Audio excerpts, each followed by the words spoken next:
en éditant la dernière vidéo, j'avais repensé à, à quelque chose que je vous avais évoqué. Donc là, on avait vu lors du dernier live, on va pas forcément y revenir, la dernière vidéo de Bob Lucas, hein, où il évoquait notamment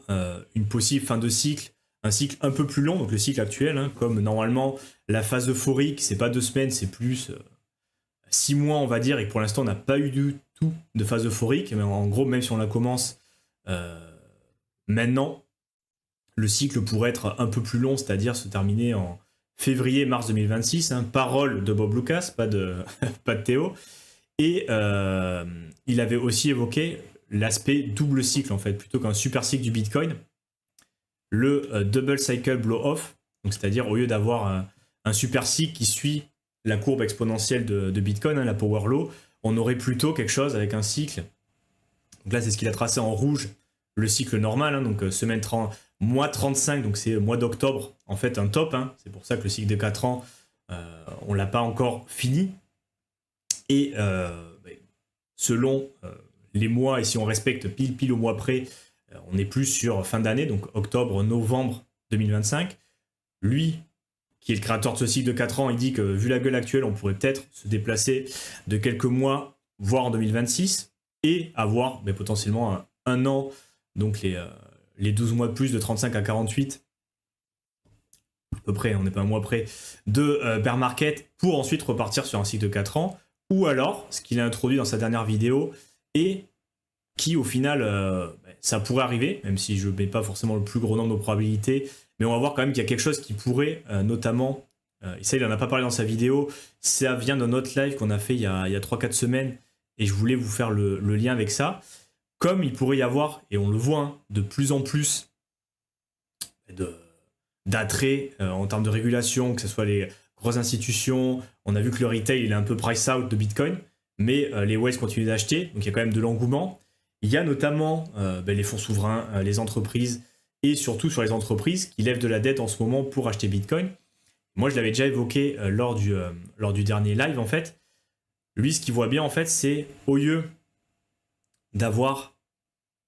une grosse correction, enfin, un bear market avec Bitcoin qui prend 50, 60, 70% dans la gueule pendant, voilà, sur une durée d'une année, voire un peu plus, et ensuite repartir sur un cycle haussier, avoir un top, avoir une petite correction, mais en mode 6 mois et 20-30%, pour ensuite repartir rapidement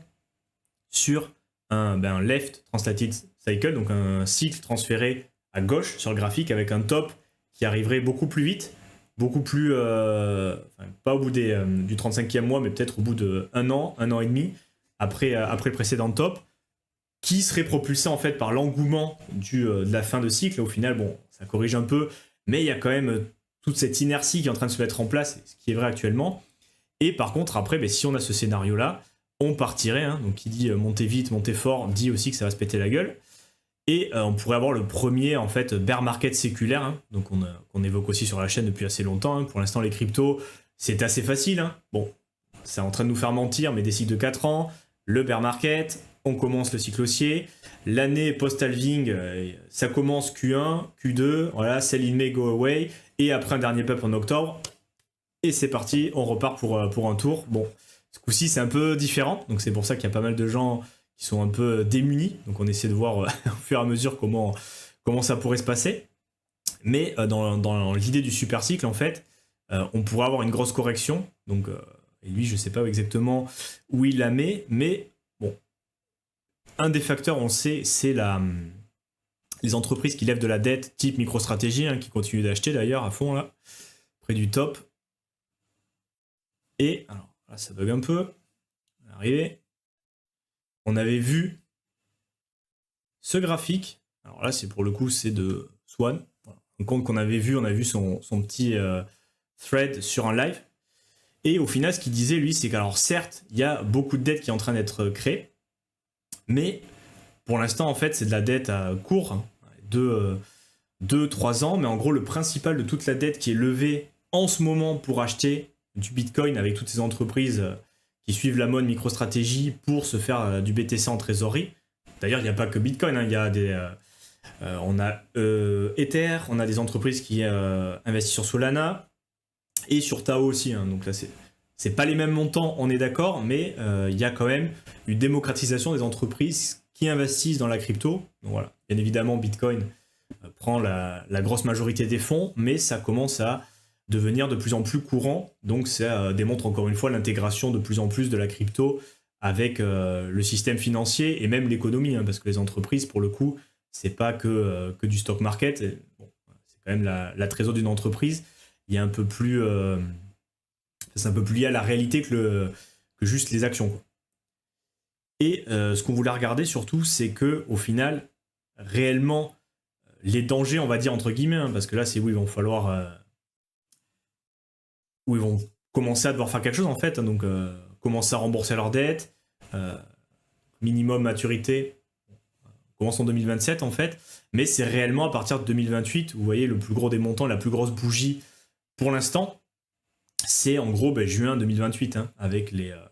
3,6 milliards de dettes qui arrivent à échéance, donc à voir comment ça va être géré, mais potentiellement, et c'est là on est dans l'hypothèse la plus complète, hein, on sait même pas s'il y aura ce double cycle. Je parle pas de super cycle, hein, de double cycle un peu collé. Mais effectivement, moi je pense que s'il y a un Black Swan qui ferait qu'on partirait en bear market séculaire, ça pourrait venir de là en fait, avec des entreprises de mauvaise qualité qui ont levé trop de dettes. Et justement, quand il y a tout le levier qui arrive à échéance, et en plus en termes de temporalité, on serait un peu dans cette zone-là, hein, si on arrive avec une fin de cycle. Voir 2025, début 2026, une petite correction de quelques mois et mi-fin 2026, et après un top assez rapide, pas forcément 3 ans, mais peut-être voire 1 an, voire 1 an et demi, ça t'amène grosso modo dans ces eaux-là, hein, première partie 2028, où on a la majorité de la dette des entreprises qui arriverait à échéance, et donc potentiellement si ça se passe mal, hein, et comprenez, si on entre en bear market, plus des entreprises de mauvaise qualité qui n'ont pas les reins solides, qui doivent rembourser des milliards de dettes parce qu'ils ont acheté du bitcoin et du coup qui sont obligés de les vendre, potentiellement ça nous ferait un 3 Arrow Capital. Bon, ça pourrait être un déclencheur. C'est juste un lien que j'ai fait avec un précédent live que je voulais vous présenter.